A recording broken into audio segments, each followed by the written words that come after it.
Oya, mambo vipi watu wangu? Kama kawaida fresh. Niko hapa kuongea kitu moja jana ambayo niliona kwa Facebook. Kuna jamaa alikuwa ameandika au mabloggers yao, sijui ni nani aliandika, sikuangalia vizuri, lakini ilinikera sana kwa sababu kusema kweli hiyo miaka ya nyuma Coast haikuwa inasikika kimziki, wakati kulikuwa hakuna mitandao. Walikuwa wasanii wapo pwani walikuwa hawachezi kwa media, lakini saa hii mitandao imeingia, inafanya wasanii wetu pia nao wameanza kutrend, tunawasikiza. Wengine tulikuwa hatuwajui, lakini saa hii kuna vipaji vipya vimeinukia, kina PLZ, kina Mtalibani Halisi, kuna Trix HR. Hao vijana wameinukia na wanafanya vizuri sana kwa hii tasnia ya mziki.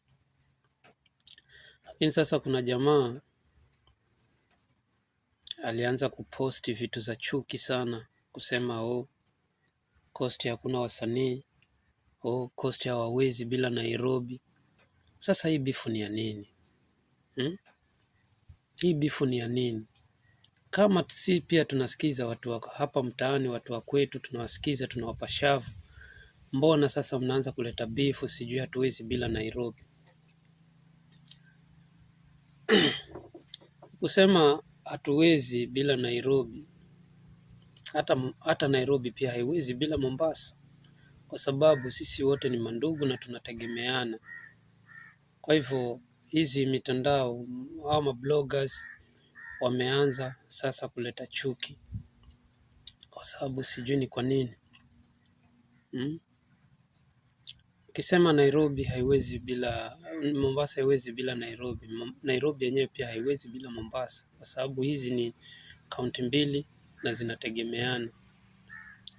Kuna vitu tunategemea kutoka Nairobi, Nairobi pia kuna vitu anategemea kutoka hapa kwetu Mombasa, Coast kwa ujumla. Kwa hivyo msianze kueneza chuki. Kama vijana wetu wameanza kutamba saa hii, tuwape shavu, tuwasupport. Naona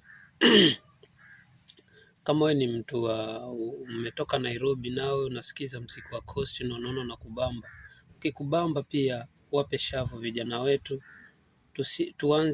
Zile chuki tuziache, tusianze kuingiliana sijui Nairobi Mombasa hivi. Wazee, ninachowaambia mimi, tuache kila mmoja afanye kazi yake ya muziki kama kawaida. Kama kuna koli ya muziki, fanya muziki, usisikize maneno, usisikize watu vile wanaongea. Naongea hivi kwa sababu huyo jamaa mwenye aliandika jana, nilipitia kwa mtandao wa Facebook, ni vile nimesahau hiyo page kama anaitwa nani, lakini mimi nilikimbilia tu kwa hiyo post, ndio iliniudhi. Huyo mwenyewe hataka kuniudhi, lakini hiyo post yenye aliandika ndio iliniudhi, kwa sababu ni kama kuna chuki ameanza kuichochea, na watu kama hawa hatuwahitaji katika hii industry ya muziki, ambao wanachochea vijana wetu wasipate show kutoka Nairobi na watu wa Nairobi wasipate show kutoka Mombasa, kwa sababu watakuwa wameanza kujenga hiyo chuki. Kwa hivyo mimi nimekuja tu niwakumbushe wasanii tufanye kazi. Kama wewe ni msanii kutoka Nairobi unafanya collab na msanii kutoka Mombasa, sisi wote ni mandugu.